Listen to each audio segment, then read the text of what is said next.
It's been over 30 years. Hip-hop has been the driving force in American culture. And within those 30 years, hip-hop has also been associated with most of the violent crimes, dealing with gang violence. And now that social media plays a big factor in today's society, is it all one big promotion of violence and trauma that leads to the death or a death sentence? You're going to have to do a better job of guarding your ear gates. You're going to have to bind that spirit so that you don't like it. You know, some people complain when it's hard. It never was meant to be easy. And that's the only way you grow and you mature and you're able to appreciate things. You know,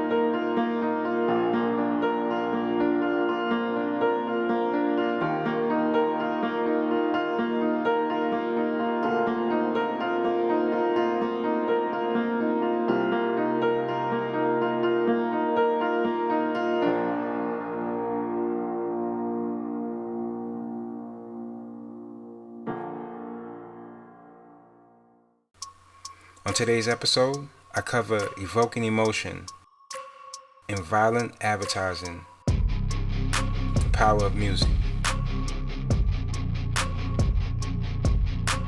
Whether positive or negative, music has the power to change our mood and instinct. It can offer a sense of escape or a sense of invitation from the everyday norms.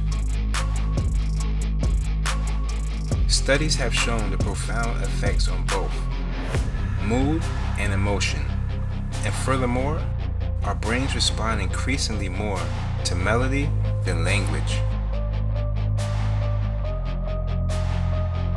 With so much gang violence tied into hip-hop, a lot of people wonder, can music persuade audiences in a certain direction or in a certain mindset to commit violence? And can it be developed through listening?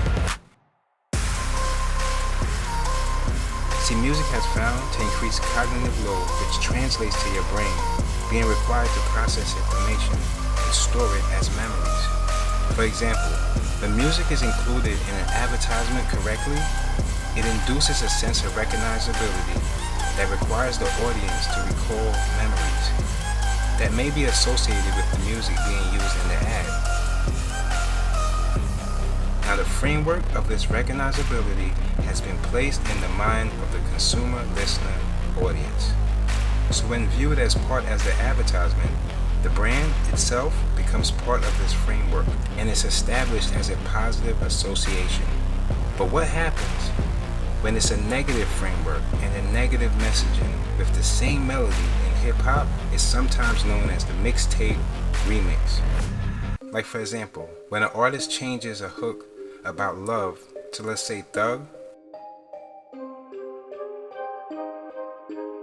and presents it to his or her audience with different messaging, does it now make it acceptable to a negative-minded audience? Are we going to keep making up excuses like the environment around us has to change before the negative content in the music? Because if that's the case, that will never happen. If violence is portrayed as being cool or manly and the thing to do in music, that will never happen.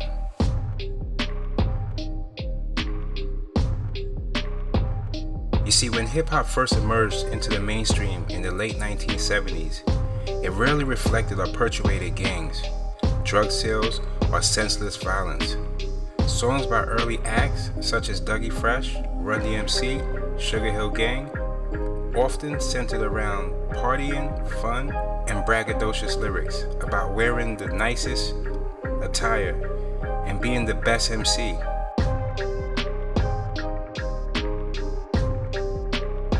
See, when artists in those times spoke on crime, many often sought to deter people away from the violence and drugs by speaking on it in a negative light.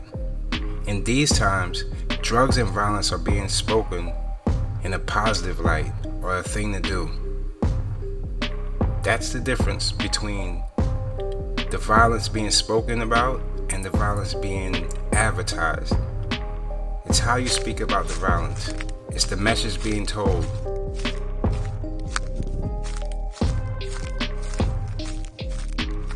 The same way music can motivate people to exercise,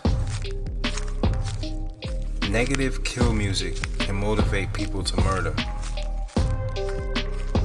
As an artist in these crucial times, you should take the first step in your lyrics to help change what goes into the mind of the youth coming out of poverty.